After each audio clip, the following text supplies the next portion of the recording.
మతాన్ని నిర్ధారించి మరణహోమం సృష్టించడం వెనుక ఉగ్రవాదుల లక్ష్యం ఏమై ఉంటుంది? కాశ్మీర్లో అశాంతి, అస్థిరత సృష్టించడానికే ఉగ్రదాడికి తెగబడ్డారా? కాశ్మీర్ని మళ్లీ ఓ కలవలిత ప్రాంతంగా చూపించాలనుకుంటున్నారా? ఉగ్రదాడులతో నష్టపోయేదెవరు? పెహల్గాం దాడిపై కాశ్మీర్ ప్రజలు ఏమంటున్నారు?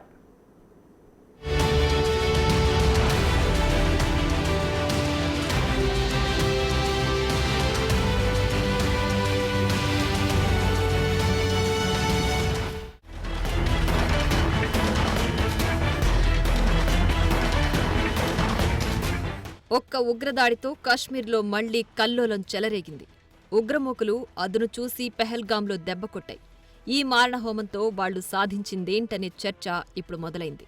ఈ ఉగ్రదాడి కాశ్మీర్లో దీర్ఘకాలికంగా కొనసాగుతున్న సంఘర్షణలో భాగంగా రాజకీయ, మతపరమైన లక్ష్యాలను సాధించేందుకు ఉగ్రవాదులను, హిందువులను లక్ష్యంగా చేసుకున్నారనే విశ్లేషణలు వినిపిస్తున్నాయి.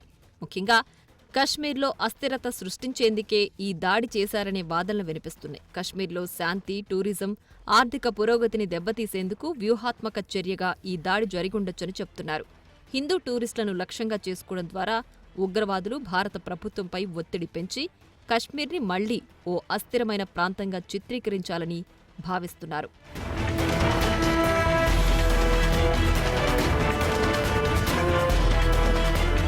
2019లో ఆర్టికల్ 370ని రద్దు చేసి జమ్మూ కశ్మీర్కు ఉన్న ప్రత్యేక హోదాను భారత ప్రభుత్వం తొలగించింది. దీంతో బయటి రాష్ట్రాలకు చెందిన వ్యక్తులు కశ్మీర్లో ఆస్తులు కొనుగోలు చేయడం, ఉద్యోగాలు పొందడం సాధ్యమైంది. ఈ డెమోగ్రఫిక్ మార్పులకు వ్యతిరేకంగానే ఉగ్రదాడికి పాల్పడినట్లు టీఆర్ఎఫ్ చెబుతోంది. అందుకోసమే ఎలాగైనా కశ్మీర్లో అశాంతి సృష్టించాలనే లక్ష్యంతో అమాయక పర్యాటకులపై కాల్పులకు తెగబడ్డారు తీవ్రవాదులు. హిందువులని లక్ష్యంగా చేసుకోవడం వల్ల కశ్మీర్లో మతపరమైన ఉద్రిక్తతలను రెచ్చగొట్టి హిందూ, ముస్లింల మధ్య విభజన పెంచాలనే ఆలోచనతోనే ఈ దాడులకు పాల్పడ్డారు. ఇది కశ్మీర్ ప్రజల్లో భయాన్ని పెంచి ఉగ్రవాదులకు మద్దతునిచ్చేలా చేస్తుందని భావించి ఉండొచ్చని అంటున్నారు. పైగా పెహల్గాంలో జరిగిన ఉగ్రదాడి ప్రపంచం దృష్టిని ఆకర్షించింది. ఈ అటాక్ వారి సందేశాన్ని వ్యాప్తి చేసేందుకు ఓ వేదికగా పనిచేసింది.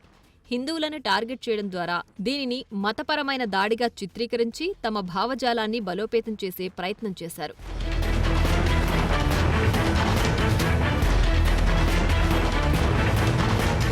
పహల్గాం ఓ పాపులర్ టూరిస్ట్ డెస్టినేషన్.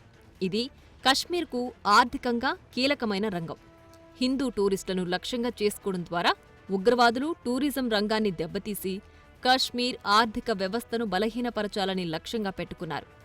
ఈ దాడి కశ్మీర్ని సందర్శించాలనుకునే టూరిస్టుల్లోనూ భయాన్ని సృష్టిస్తోంది. ఆ ప్రాంతంలో శాంతితో పాటు సాధారణ స్థితిని దెబ్బతీసి కశ్మీర్ టూరిజంపై కోలుకోలేని దెబ్బ కొడుతుందని ఉగ్రమూకలు భావించి ఉండొచ్చని అంటున్నారు. వాస్తవానికి ఆర్టికల్ 370 ఎప్పుడైతే రద్దయిందో అప్పట్నుంచే కశ్మీర్ సరైన ట్రాక్లోకొచ్చింది. ఇప్పుడిప్పుడే ఆ ప్రాంతం బాగుపడుతోంది. పర్యాటకులు పెరుగుతున్నారు. టూరిజం పెరగడంతో అక్కడున్న స్థానికులకు, ముస్లింలకు మంచి ఉపాధి దొరుకుతోంది. అసలు కశ్మీర్కు ఎక్కువ భాగం రెవెన్యూ టూరిజం నుంచే వస్తోంది. హిందూ టూరిస్టులు, కశ్మీర్లోని ముస్లింలు బాగానే ఉన్నారు. పర్యాటకులను సాదరంగా ఆహ్వానిస్తున్నారు. వాళ్లంతా తాము ఇప్పుడిప్పుడే బాగుపడుతున్నామని చెప్తున్నారు. ఇలాంటి పరిస్థితుల్లో జరిగిన ఒక్క ఉగ్రదాడి మొత్తం సీన్నే మార్చేసింది. ఉగ్రదాడుల వల్ల నష్టపోయేది ముస్లింలే. వాళ్లు కూడా ఇదే మాట చెబుతున్నారు.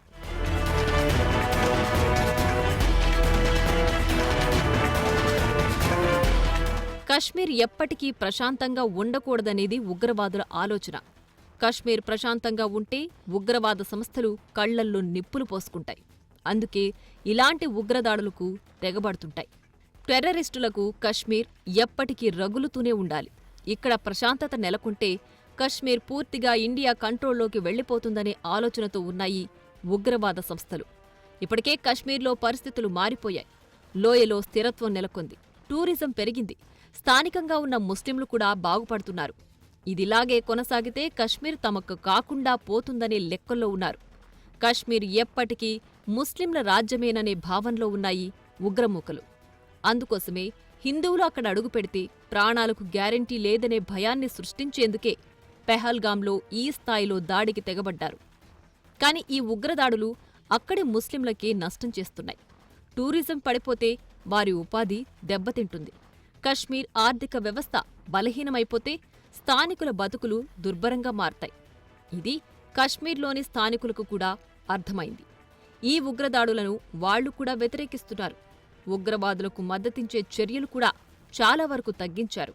పహల్గాంలో జరిగిన ఉగ్రదాడి కేవలం మతపరమైనదే కాదు, మత భావజాల వ్యాప్తి, రాజకీయ వ్యతిరేకత, ఆర్థిక వ్యవస్థను దెబ్బతీయడం లాంటి ఉద్దేశాలతో కూడుకున్నది. ఇది ఇలాగే కొనసాగితే అంతిమంగా నష్టపోయేది కశ్మీరీలే. ఆ ప్రాంతం బాగుపడాలంటే ఉగ్రదాడులు పూర్తిగా ఆగిపోవాలి. కశ్మీర్ మళ్లీ స్థిరమైన ప్రాంతంగా మారాలి.